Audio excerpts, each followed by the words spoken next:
Hello दोस्तों, मैं कृष्ण आर्य और आप देख रहे हैं हमारा यूट्यूब चैनल आर्या कोचिंग। जैसा कि आप जानते हैं, आप यहां पर पढ़ते हैं इंटरमीडिएट की मैथ और फिजिक्स की क्लास बहुत ही सरल और यूनिक तरीके से। तो आज मैं आप लोगों के लिए लेके आया हूं इंटरमीडिएट की मैथ की क्लास। और आज की मैथ की क्लास में हम लोग स्टार्ट करने वाले हैं कंटिन्यूटी एंड डिफरेंशिएबिलिटी की एक्सरसाइज 5.2। ओके, सो आज के क्लास में हम लोग 5.2 को स्टार्ट करेंगे। पिछले वाले वीडियो में हम लोगों ने कुछ फॉर्मूलेस को देखा था और हमें उम्मीद है कि आप लोग बहुत ही अच्छे से उन फॉर्मूलों को लर्न कर लिए होंगे। ओके, तो आज हम लोग स्टार्ट करते हैं एक्सरसाइज 5.2 और 5.2 का आप लेते हैं पहला क्वेश्चन। लेकिन क्वेश्चन स्टार्ट करने से पहले या फिर क्लास को स्टार्ट करने से पहले मैं कहना चाहूंगा कि अगर अभी तक हमारे चैनल को आपने सब्सक्राइब नहीं किया है तो सब्सक्राइब कर लीजिए, क्योंकि आप यहां पर पढ़ते हैं इंटरमीडिएट की मैथ और फिजिक्स बहुत ही सरल और यूनिक तरीके से। अगर आप इंटरमीडिएट के स्टूडेंट हैं तो आपको इस चैनल को जरूर सब्सक्राइब करना चाहिए। ठीक है, तो आज के क्लास को चलो हम स्टार्ट करते हैं। आज के क्लास का पहला क्वेश्चन हम लेते हैं। पहला क्वेश्चन आप लोग अपने स्क्रीन पर देखिएगा।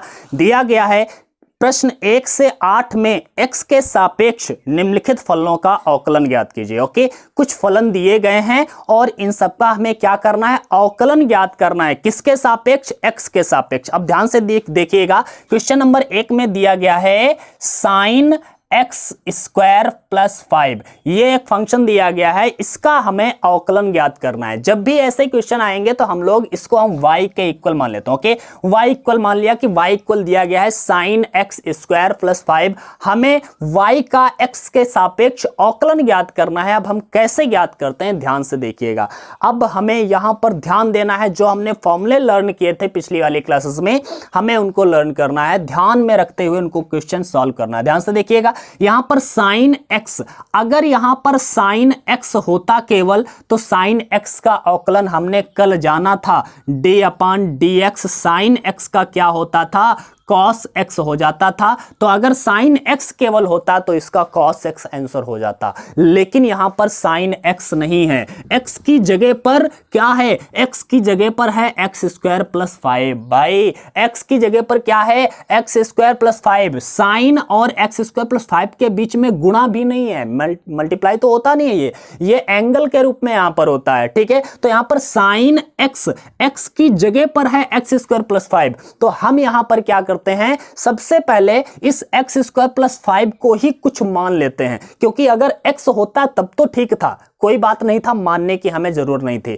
x के अलावा और कुछ भी होगा तो हम वहां पर उस वैल्यू को कुछ मान लेते हैं, और हम मानते क्या है, t मानेंगे। ओके, सो हम क्या मानेंगे, t। तो हम यहां पर क्या लिखेंगे, माना t is equal to x square plus 5। Okay, t is equal to x square plus 5। X square plus 5 को हमने क्या मान लिया, t मान लिया है। अब ध्यान से देखिएगा, ये y का y क्या हो जाएगा, इसलिए y का जो वैल्यू होगा, अब साइन और इसको हमने t मान लिया है तो साइन t हो गया। ध्यान से देखना, समझ में आएगा भाई। ठीक है, y इक्वल साइन t हो गया, y इक्वल साइन t हो गया। अब हमें क्या करना है, यहां पर अवकलन करना है। किसके सापेक्ष करना है, अब x नहीं है तो x के सापेक्ष अभी मत करिए, हमें क्या ज्ञात करना है वो तो हम निकाल ही लेंगे। हमें क्या ज्ञात करना है, अच्छा दिमाग में लाइए, हमें क्या ज्ञात करना है, y का अवकलन x के सापेक्ष ज्ञात करना है, मतलब हमें dy अपॉन dx ज्ञात करना है। भाई dy अपॉन dx ज्ञात करना है, बहुत सारे तरीके हैं। अभी हम यहां पर क्या करने वाले हैं, y का अवकलन t के सापेक्ष करेंगे। चलो करते हैं, y का अवकलन t के सापेक्ष क्या हो जाएगा,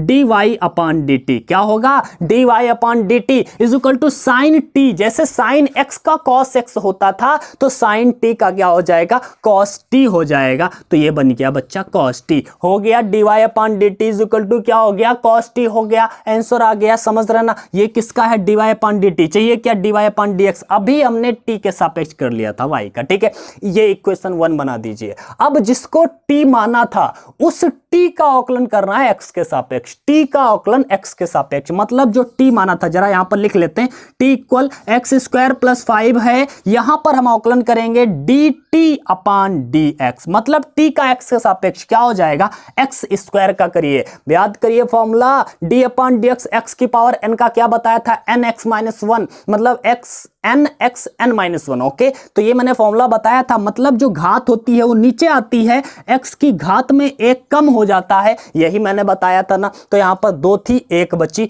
1 लिखते नहीं है घात में तो 2x लिख सकते हैं, प्लस c 5 क्या है, 5 है कांस्टेंट वैल्यू, इसका अवकलन क्या होने वाला है, 0। ये तो मैंने आपको बताया था। मतलब है dt अपॉन dx का जो वैल्यू आया है वो 2x आया है, इक्वेशन नंबर 2। ओके, हमें क्या चाहिए, dy upon dx। dy upon dx चाहिए तो हम यहां पर क्या करेंगे, dy अपॉन dx को इस तरह भी लिख सकते हैं, dy upon dt into dt upon dx। कोई दिक्कत है क्या, dy upon dt into dt upon dx। अगर हम dt कैंसिल कर दो तो क्या बचेगा, dy अपॉन dx ही तो बचेगा। हमने यहां पर dy अपॉन dx को लिख दिया है dy upon dt into dt upon dx। अब dy अपॉन dt का वैल्यू रख दीजिए भाई, dy अपॉन dx इक्वल क्या हो जाएगा, dy अपॉन dt का वैल्यू क्या था, dy अपॉन dt का वैल्यू है cos t, यहां पर लिख दिया हमने cos t। ओके, इनटू में dt अपॉन dx क्या है 2x, तो यहां पर लिख दिया 2x। देन हो गया dy अपॉन dx इक्वल में 2x पहले लिख देते हैं cos t।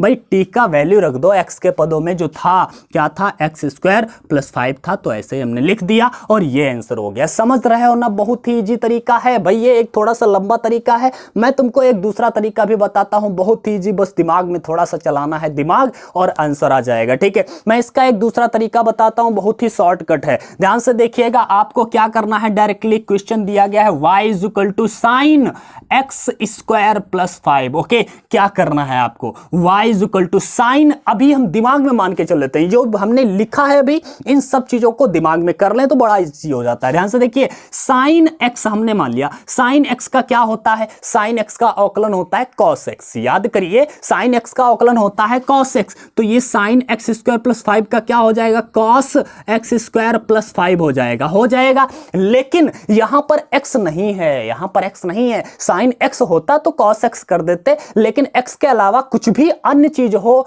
वहां पर हमें क्या करना है, उस अन्य चीज का हमें दोबारा अवकलन करना होगा। मतलब एक्स स्क्वायर प्लस 5 का हमें इनटू में दोबारा अवकलन करना है एक्स स्क्वायर प्लस 5 का। ये दिमाग में रख लीजिए, एक बार साइन एक्स का होता है cos x, तो साइन एक्स का cos x कर दिया, एक्स की जगह पर जो था वो रख दिया, लेकिन एक्स की जगह पर एक्स नहीं था, इसलिए हमें क्या करना पड़ा, जो अलग एक्स के अलावा कुछ भी अन्य होगा उसका हम दोबारा इनटू में अवकलन करके लिख देंगे। तो चलो हम कर देते हैं जरा, ये क्या बन जाएगा, ध्यान से देखिएगा, y is equal to cos x square plus 5, तो ऐसे रहेगा, इसका अवकलन करिए, x स्क्वायर का क्या हो जाएगा 2x, अभी बताया था 2 नीचे आएगा, x पावर 1 बचेगा, 5 का क्या हो जाएगा 0, बच्चा 0 हो जाएगा 5 का ना, तो ये क्या बन जाएगा आंसर, 2x पहले cos x स्क्वायर प्लस 5, और ये हो गया आंसर। देखिए जरा, ये दोनों आंसर देखिए सेम है या नहीं है, बिल्कुल सेम है। ठीक है, तो मतलब कहने का ये है, अगर दिमाग थोड़ा सा लगाओगे ना, दिमाग में करोगे तो ये बहुत ही इजी तरीका है,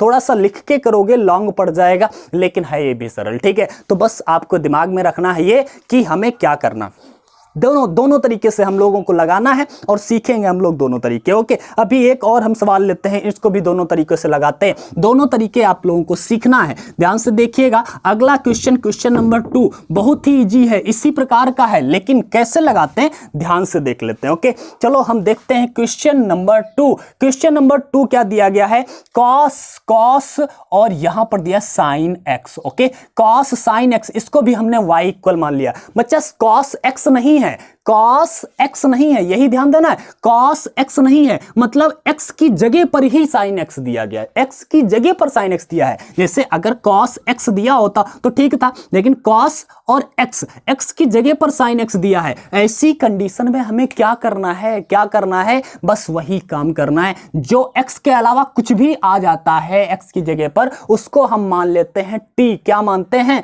t मान लेते हैं। तो हमने लिखा, माना t इक्वल है क्या, साइन x है, t इक्वल साइन x अगर हो जाएगा तो y इक्वल क्या हो जाएगा, y इक्वल हो जाएगा cos, और इसको t माना है तो cos t बन गया बच्चा, ये cos t हो गया। अब हम अवकलन कर देते हैं, y का t के सापेक्ष क्या हो जाएगा, dy अपॉन dt, रट लीजिए dy upon dt, cos t का क्या हो जाएगा, याद करो, cos t का क्या हो जाएगा, माइनस साइन t, क्योंकि cos x का क्या होता है, माइनस साइन x होता है, मैंने कल फॉर्मूले लिखवाया था, याद कर लो भाई। भाई, ठीक है। तो dy upon dt equal minus sine t हो जाएगा। अब हम यहां पर क्या करेंगे, इक्वेशन नंबर 1 ऐसे छोड़ देते हैं। आगे हमें क्या करना है, जो t मानते हैं उसको जरा नोट करिए और इसका भी अवकलन करिए। t का x के सापेक्ष क्या होगा, dt अपॉन dx इक्वल में साइन x का अवकलन क्या होगा, तो बताओ भाई, cos x होगा ना, तो cos x हो गया। इक्वेशन नंबर 2 बस हो गया। अब हमें क्या करना था, हमें तो dy अपॉन dx चाहिए। dy अपॉन dx क्या हो जाएगा, तो मैंने बताया था dy upon dt into dt upon dx ऐसा हो जाएगा, ठीक है। तो हम करते हैं जरा, dy upon dx is equal to क्या हो जाएगा, dy अपॉन dt कितना है, माइनस साइन t है, तो लिख दिया माइनस साइन t इनटू में dt अपॉन dx कितना है, cos x दिया है, तो इसको लिख दिया cos x। तो ये हो गया dy upon dx is equal to minus cos x को पहले लिख देना इनटू में sin t, लेकिन t का वैल्यू रख देना, ये हमारा क्या है, sin x। तो sin x, बस ये हमारा आंसर हो जाएगा। कितना इजी है, बस एक बार समझ में आ गया ना, क्या फंडा है इसमें, क्या यूज करना है, किस तरह से करना है, बस आप लोग समझ गए। इसका दूसरा तरीका भी बहुत सरल है, एक लाइन में आंसर आने वाला दूसरे तरीके से। y इक्वल क्या दिया है, cos sin x दिया है बच्चा, cos sin x दिया है। मैंने क्या बताया था, cos x, इसको हम x दिमाग में ही मान के चलते हैं कि ये x है, तो cos x का क्या होना चाहिए था, करते हैं जरा अवकलन, हम करते हैं यहीं पर अवकलन करते हैं, dy अपॉन dx, x सापेक्ष कर रहे हैं, cos x दिमाग में सोचा कि ये x है, तो cos x का क्या होता है, माइनस साइन x होता है, तो लिख दिया माइनस साइन x, लेकिन x की जगह पे क्या लिखना है, साइन x ही तो लिखना है। इनटू में हमने बताया था अगर x होता तो कोई बात नहीं थी, x के अलावा कुछ भी है तो हमें क्या करना होता है, इसका दोबारा इनटू में करना होता है, मतलब d अपॉन dx हमें यहां पर साइन x का पुनः करना है, तो कर देते हैं, क्या दिक्कत है। तो dy upon dx is equal to minus sine x है, ओके ऐसे, और साइन x का पुनः कर दिया तो क्या हो गया, cos x हो गया। cos x को पहले लिख दो जरा, तो माइनस का cos x पहले लिख दिया, इनटू में ये साइन x, बस आ गया आंसर। क्या इजी तरीका है, समझ रहे हैं ना, तो बहुत ही इजी तरीका है। अगर आप इस फंडे से समझ गए ना, तो फिर बहुत ही समझदारी की बात आप लोग करेंगे, ठीक है, बहुत ही इजी हो जाएगा। बस ये फंडा आप लोग समझने के लिए समझिए, अगर छोटा मोटा क्वेश्चन आता है तो ऐसे लगाइए, लेकिन बड़े सवालों में अगर आप ऐसे करेंगे ना, तो फिर 5-6 पेज भरेंगे तो फिर दिक्कत होगी, ठीक है। तब आपको ये फंडा दिमाग में करना होगा, सीखिए, ये वाला तरीका सीखना पड़ेगा, ठीक है। चलो हम चलते हैं अगले क्वेश्चन पर। अगला क्वेश्चन भी बहुत ही इजी है और इन्हीं दोनों तरीकों से मैं आपको लगा के दिखाता हूं, दोनों तरीके, क्योंकि आप लोगों को सीखने जरूरी हैं। अगर सीखेंगे नहीं तो फिर क्या करेंगे, यहां पर तो सीखने के लिए ही आप खड़े हुए हैं ना, खड़े हुए नहीं हैं, बैठे हुए हैं, लेटे हुए हैं, कुछ भी कर रहे हैं, लेकिन पढ़ रहे हैं ना, तो पढ़ते रहिए। बस अगला क्वेश्चन दिया है y equal sine ax plus b, दिया है नहीं दिया है, y equal sine ax plus b. चलो हम इसका भी करते हैं। हमने बताया साइन x नहीं है, x की जगह पर कुछ और है, तो इसको हम क्या करते हैं, t मान लेते हैं। तो हम लोग यहां पर क्या लिखेंगे, माना t इक्वल हो जाएगा बच्चा ax प्लस बी। क्या हो गया, ax प्लस बी। करते हैं जरा हम इस y को, y का क्या हो जाएगा हमारा, y हो जाएगा साइन t, क्योंकि इसको हमने क्या मान दिया है, t, साइन t हो गया। अब हम y का t के सापेक्ष करेंगे, मतलब हम निकालेंगे dy अपॉन dt इक्वल क्या हो जाएगा, साइन t का बच्चा हो जाएगा cos t, याद है ना, साइन t का अवकलन cos t, ये याद कर लो अगर ना याद हो। अगर याद नहीं होंगे तो डेफिनेटली हम कह सकते हैं कभी आप नहीं सीख पाओगे, तो याद करना जरूरी है। कॉपी में आप लिखे होंगे, आप उनको अप्लाई नहीं कर पाओगे, सामने रखे होंगे क्वेश्चन, आपको फार्मूले आप सामने खोल के रख लीजिए, लेकिन आप लगा नहीं पाओगे जब तक याद नहीं होंगे, तब तक दिमाग नहीं चलता है बच्चा। तो एक काम करिए, इनको लर्न जरूर कर लीजिए फार्मूले, ठीक है। तो dy अपॉन dt इक्वल हो गया cos t। चलो हम इस t को लेते हैं, t का वैल्यू है ax प्लस b। अब हम करते हैं यहां पर t के सापेक्ष अवकलन, मतलब dt अपॉन dx करिए, t का x के सापेक्ष अवकलन, a ऐसे ही रहेगा, x का क्या हो जाता है, 1 हो जाता है, ax मतलब हमने क्या बताया था। आप सोच रहे होंगे a का 0 क्यों नहीं किया बच्चा, अगर a अगर किसी x के साथ में है तो a का हमें नहीं करना है, तब हमें x का ही केवल करना है, ठीक है। लेकिन अगर a अकेला है तब हमें ए का करना मजबूरी है, और ऐसी कंडीशन में ए का क्या हो जाएगा, 0 हो जाएगा, तब तो ये कांस्टेंट वैल्यू माना जाएगा। लेकिन अगर x के साथ में कुछ भी है तो हम उसका नहीं करते हैं, बल्कि x का ही केवल करते हैं। ठीक है, तो ये अपनी बातें याद रखिएगा, छोटी छोटी हैं। तो a ऐसे रहा, x का तो 1 हो गया, प्लस b तो अब कांस्टेंट है, इसका वैल्यू 0 हो गया, तो ये क्या आ गया, a आ गया। चलो हम ये भी देख चुके हैं, हमें क्या चाहिए था, dy upon dx। Okay, dy upon dx का फॉर्मूला क्या होता है, dy upon dt into dt अपान dx, यही होता है ना। तो ये क्या हो जाएगा, dy upon dx is equal to होने वाला है ये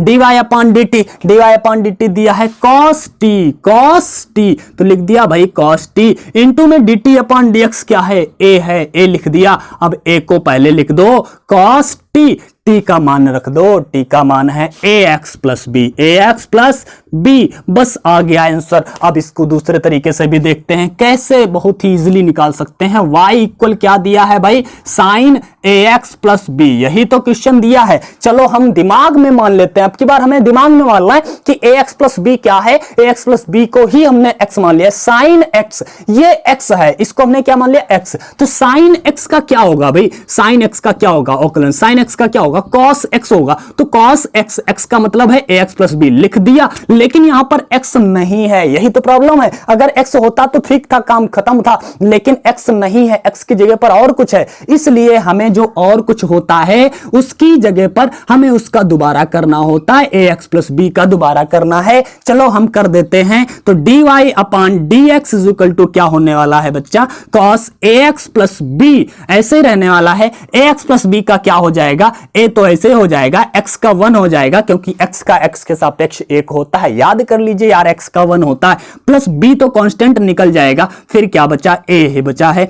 a शुरुआत में लिख देते हैं cos ax प्लस b, और बस ये हो गया इसका आंसर। समझ रहे हैं ना। तो ये तरीका अब हम लोग आगे अप्लाई करने वाले हैं इसी तरीके को, क्योंकि अगर इस तरीके से हम लोग लगाते रहे ना तो फिर बहुत लंबे लंबे क्वेश्चन लगने वाले हैं आगे के। तो हम क्या करेंगे, अब हम तरीके अप्लाई करेंगे, केवल और केवल ये तरीका अप्लाई करेंगे। ओके, चलो हम चलते हैं अगला क्वेश्चन, क्वेश्चन नंबर 4। देखिएगा आपको स्क्रीन पर दिख रहा होगा। और हाँ बच्चा, अगर आपको वीडियो पसंद आए तो इसे लाइक, शेयर और सब्सक्राइब जरूर करिएगा, और अपने दोस्तों के साथ जरूर शेयर करिए, उनको भी जोड़िए, उनको अपने दोस्तों को भी बताइए कि हाँ यहां पर आप अच्छे से मैथ सीख सकते हैं। तो उनको भी बताइए हमारे चैनल के बारे में, आए वो भी सीखें, बहुत ही अच्छे से आप लोगों को सिखाने वाला हूं। और मैं कहना चाहूंगा कि हमारा एक जो दूसरा चैनल है अग्रसेन आर्या के नाम से, जहां पर मैं अपनी लिखी हुई कविताएं डालता हूं, सुनाता हूं आप लोगों को, उसको भी सब्सक्राइब करिएगा, अग्रसेन आर्या, AGRASENARYA,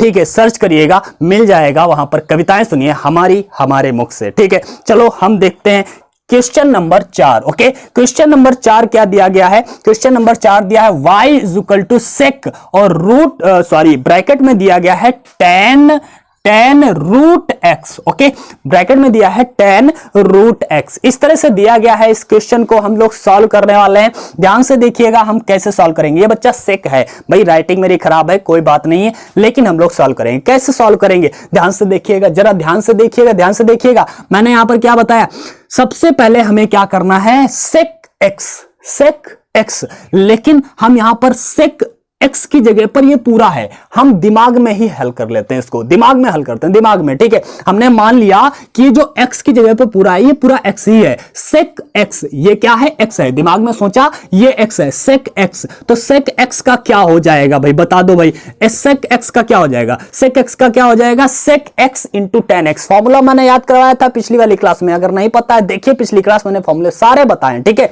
देखिएगा सेक x का क्या होता है, सेक x इंटू tan x, सेक x का मतलब क्या है भाई, यही लिखना पड़ेगा ना, tan रूट x, इंटू में sec x into tan x भी होता है, इंटू tan x करिए, tan x की जगह पर फिर यही लिखना पड़ेगा tan रूट x। तो ये तो हो गया sec x into tan x। Okay, ये हो गया, इंटू में अब क्या करना होता है, हमने बताया था sec x, ये x नहीं था, x की जगह पर और कुछ है, जो भी और कुछ होता है उसका दोबारा करना होता है, मतलब हमें d अपान dx करना होगा, क्या, tan रूट x से, tan रूट x। ओके, इतना हो गया ना tan रूट x। अब हम इसका करेंगे, कैसे करेंगे देखिएगा कितना मजे आता है, ध्यान से देखिए। dy upon dx is equal to, ये क्या हो जाएगा बच्चा, सेक रूट में लिखेंगे tan रूट एक्स इंटू में tan, और ब्रैकेट में लिखेंगे tan रूट एक्स इंटू में इसका। अब जब हम करेंगे तो फिर देखिए इसका क्या होगा भाई, इसका क्या होगा, ध्यान से देखते रहिए।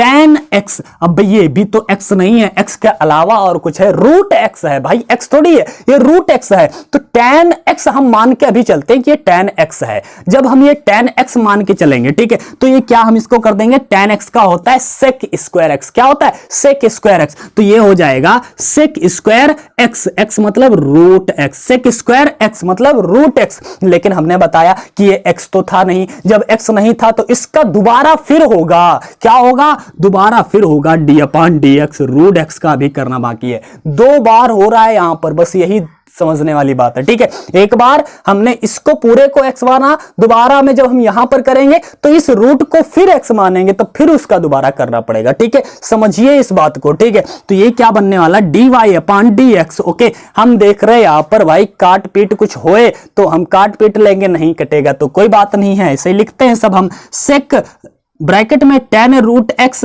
इंटू में tan, और ये रहेगा tan रूट एक्स और इंटू में सेक स्क्वायर रूट एक्स, और रूट एक्स का अवकलन क्या होगा भाई, रूट एक्स का अवकलन क्या होगा। ध्यान से आप लोगों को मैं अलग करके दिखा दे रहा हूं, यहां पर मैं केवल वैल्यू रखने वाला हूं। ओके, ध्यान से देख लीजिए और उसको याद कर लीजिएगा, क्योंकि रूट एक्स का अवकलन कई बार आगे आपको जरूरत पड़ेगा, कितनी बार हम बताएंगे उसको निकाल निकाल के, ठीक है, तो उसको याद कर लीजिएगा। ध्यान से देखिए, रूट एक्स का जो अवकलन होता है मतलब डी अपान डी एक्स होता है। कैसे निकालते हैं भाई, सिंपल सी बात है, डी अपान डी एक्स करिए, रूट एक्स को लिख सकते हैं एक्स की पावर 1/2, लिख सकते हैं कि नहीं लिख सकते हैं। अब हमने फार्मूला तो बताया था, किसका फार्मूला, डी अपान डी एक्स, एक्स की पावर n का क्या था, n x n-1 था, बस वही फॉर्मूला लगाना है। n मतलब 1/2 है, x n-1 1/2 -1, यही तो हो जाएगा भाई, यही तो हो जाएगा। लगा देते हैं 1/2, x की पावर यहां पर घटाएंगे, माइनस का 1/2 बचेगा, माइनस का है तो अपान में कर दो, प्लस का हो जाएगा भाई। तो ये 1/2 और ये x को भी अपान में कर दो, प्लस का 1/2 हो गया भाई। 1/2 घात में हो तो इसका मतलब होता है रूट, तो 1/2 और इसको लिख सकते हैं रूट x। मतलब कहने का रूट x का जो अवकलन होगा वो 1/2 रूट x होगा। याद कर लीजिए बच्चा, बहुत बार यूज होगा आगे।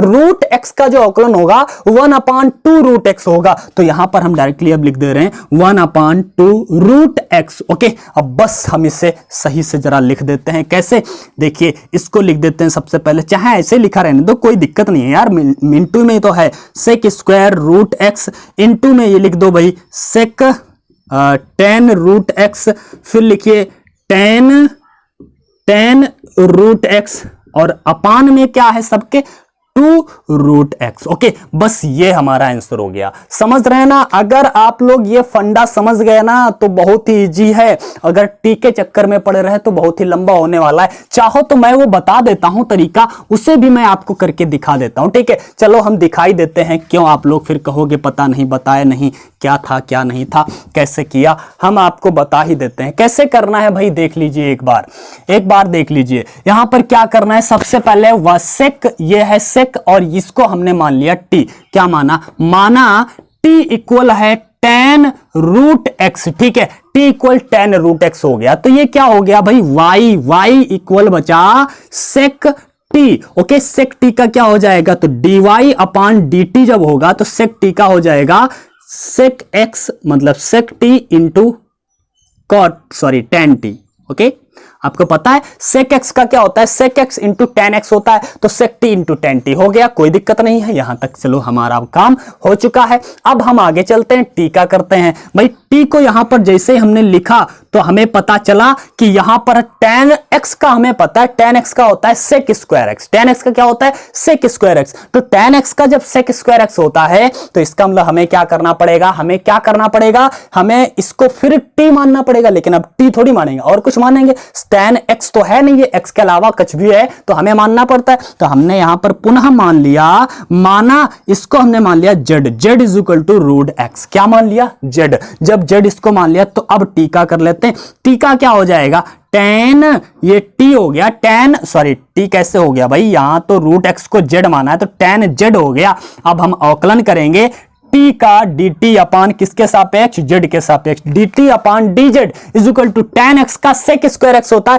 तो tan z का sec स्क्वायर z हो जाएगा, sec स्क्वायर z हो जाएगा। चलो अभी तक ये हो गया equation number 2। Okay, equation number 2। अब हमें क्या करना है? z का अभी बाकी है तो z का करते हैं, z का करते हैं तो रूट x। अब भाई हम बताइए, अभी हमने करके आपको दिखाया था, क्या दिखाया था? z का रूट x का x के सापेक्ष अवकलन क्या होता है? 1 अपान 2 रूट x। याद करिए नंबर 3। मतलब 2 बार हमें t यहां पर मानना पड़ा, t नहीं, एक बार t माना तो एक बार z। अब हमें क्या निकालना था? dy upon dx। dy upon dx क्या हो जाएगा? dy upon dt into dt अपान dx। ऐसा नहीं कर सकते क्योंकि यहां पर z भी है। dy upon dt into dt upon dz into dz अपान dx। ओके, क्या दिक्कत है? करते हैं भाई, करते हैं। dy अपान dt कितना है? dy अपान dt है root sorry sec x into tan x। Okay, sorry sec t into tan t into में dt अपान dz क्या है? तो ये दिया है सेक स्क्वायर z। क्या है? सेक स्क्वायर z है। इंटू में dz अपान dx क्या है? dz अपान dx क्या है? 1 अपान 2 रूट x है। बस लिख देना है सही से, सेक स्क्वायर z इंटू में सेक t का मान रख देना बच्चा। यहां पर क्या लिखना है? tan रूट x इंटू में tan t, मतलब tan t का मान रख देना क्या है? tan रूट x और अपान में ये क्या है? 2 रूट x। और बस यही आंसर था भाई। देखिए हम लोग हर तरीके से लगा सकते हैं, बस आपको सोचने की क्षमता थोड़ी सी बढ़ानी है बच्चा। ये इंटरमीडिएट की मैथ है तो थोड़ा सा आपको सोचना तो ज्यादा पड़ेगा ही, ठीक है। तो चलो हमने देख लिया है क्वेश्चन नंबर 4 को भी दोनों तरीकों से। अब हम चलते हैं क्वेश्चन नंबर 5 को सॉल्व करते हैं। क्वेश्चन नंबर 5 भी देखते हैं कितनी आसानी से हम लोग इसे भी सॉल्व करने वाले हैं। ओके, बस मैं कहना चाहूंगा कि बस आप लोग हमारा साथ देते रहिए। अगर वीडियो को अभी लाइक नहीं किया है तो लाइक कर दीजिए और शेयर जरूर करिएगा, इसे शेयर जरूर करिएगा भाई, एक बार शेयर कर दीजिए सब लोग, ठीक है। तो चलो हम देखते हैं क्वेश्चन नंबर 5 पर चलते हैं। ओके, क्वेश्चन नंबर 5 क्या दिया गया है? y इज इक्वल टू दिया है साइन ax प्लस b और अपान में दिया है, क्या अपान में दिया है? cos cx plus D. Okay, ये दिया है। अब हम क्या करेंगे? अब देखो सब कुछ हम दिमाग में करने वाले हैं, बहुत हो चुका, मैंने टी मान करके बहुत कुछ कर लिया।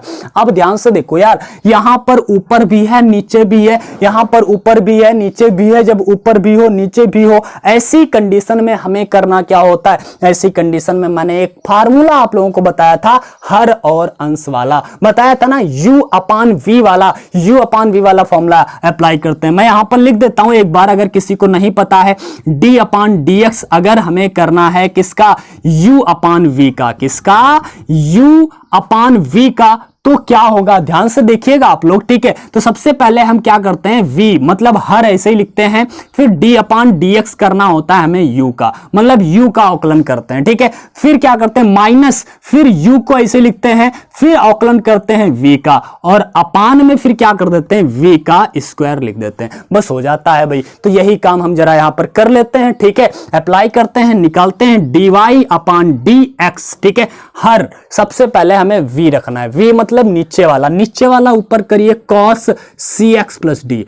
हर इंटू अंश का अवकलन करना है, मतलब d अपान dx u क्या है? ऊपर, सो d अपान dx u का मतलब है बच्चा sine ax plus b। Okay, चलो लिख देते हैं। अभी तो आगे करते हैं। माइनस का u क्या है? ऊपर क्या है? Sine ax plus b into में d अपान dx v क्या है भाई? नीचे है ये cos cx plus D. Okay, ये फार्मूला अप्लाई कर रहे हैं बस। अपान में क्या हो जाएगा? v स्क्वायर मतलब cos square cx plus D. कोई दिक्कत नहीं है, इतना तो सबका हो गया होगा, मेरे ख्याल से हो गया होगा। चलो अच्छी बात है, हो गया।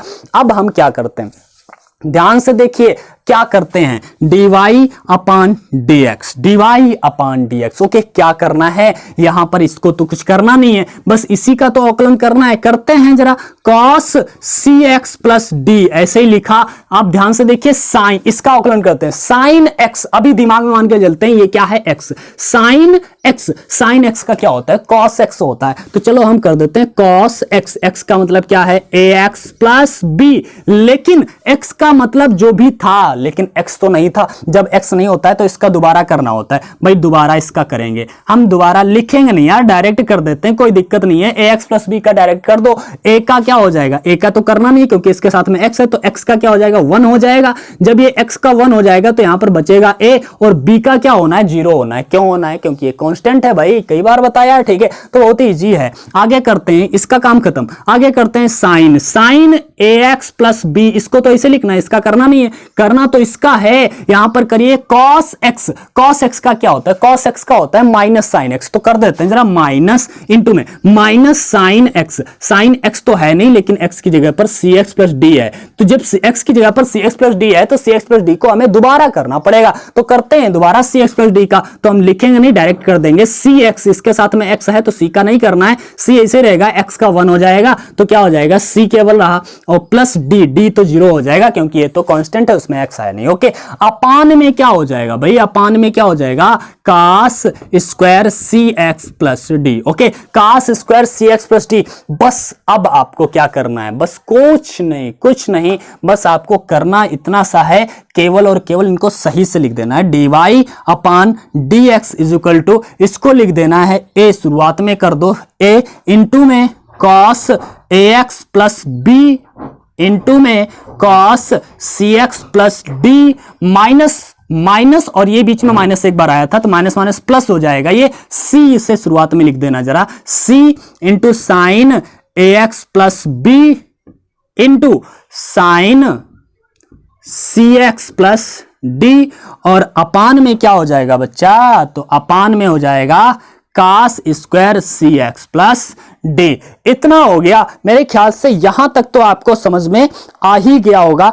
अब हमें क्या करना है, इसमें हमें एक काम करना होता है, वो काम क्या है, इसको हमें बस अपान से हटाना है, क्योंकि हम चाहें तो यहीं पर आंसर छोड़ सकते हैं भाई, कोई नहीं काटेगा एग्जाम में, कोई 1 नंबर तक नहीं काट सकता। क्वेश्चन मेरा सॉल्व हो चुका है, बस हमें कुछ आंसर नहीं मिल रहा है, मतलब जो आंसर शीट में आंसर दिया है वो नहीं मिल रहा है, तो हमें क्या करना पड़ेगा, इसको हमें अपान में अलग अलग करना होगा। इसको इस वाले पद के अलग कर दो, इस वाले पद के अलग अपान में कर दो, और दिमाग में जरा रखना, जब हम इसके, देखो नीचे जगह कम है यार, इसलिए मैं कह रहा हूं, ठीक है। इसके जब अपान में हम अलग करेंगे तो cos square cx plus d है और ये cos cx प्लस d है, एक बार यहां पर कट जाएगा, ये वाला ना काट देना क्योंकि यहां पर ax प्लस b है, यहां पर cx प्लस d है, तो ये एक बार कट जाएगा, एक बार बच जाएगा। तो यहां पर हमारे पास जो बचेगा, ध्यान से देखिए, a बचेगा, ये तो कटेगा नहीं तो ये तो बचेगा ही, cos ax plus b। Okay, ये वाला कट जाएगा, जब ये कट जाएगा, ये कट गया और ये कट गया, एक बार बचा क्योंकि यहां पर स्क्वायर था, जब ये एक बार बचेगा तो 1 अपान ये बचेगा, कॉस में जो भी है, और 1 अपान जब होगा वो हम सेक में बदल देते हैं, ऊपर ही सब कुछ कर देते हैं ना, तो ये क्या बन जाएगा, 1 अपान जो बचेगा वो सेक हो जाएगा, इंटू में सेक cx प्लस d बन जाएगा। ओके, ये सेक cx प्लस d बन जाएगा, एक बार कट जाएगा, जो बचेगा वो सेक cx प्लस d हो गया, प्लस यहां पर भी इसी प्रकार से c ऐसा ही होगा, यही तो इसके बटे में आने वाला है, ये जब इसके बटे में आने वाला है तो ध्यान से देखो भाई, ये तो कटने वाला नहीं है, कटने वाला नहीं, तो इसे रखिए साइन ax प्लस b, लेकिन यहां पर साइन cx प्लस d है, साइन cx प्लस d है, और यहां पर cos cx प्लस d है, यहां पर स्क्वायर है। हम सोचें कि साइन cx प्लस d के अपान में एक cos cx प्लस d आ जाए तो साइन अपान cos tan हो जाता है, तो साइन cx प्लस d अपान में cos cx प्लस d क्या हो जाएगा, tan cx प्लस d, क्या हो जाएगा, tan cx प्लस d हो गया भाई, इतना तो हो गया। लेकिन एक बार तो cos बचा है ना, क्योंकि यहां पर cos अपान साइन एक ही, साइन अपान cos एक ही तो cos आया था, एक cos बचा है, जो cos अपान में अभी बचेगा वो फिर sec बन जाएगा, तो यहां पर क्या लिख देंगे, इंटू sec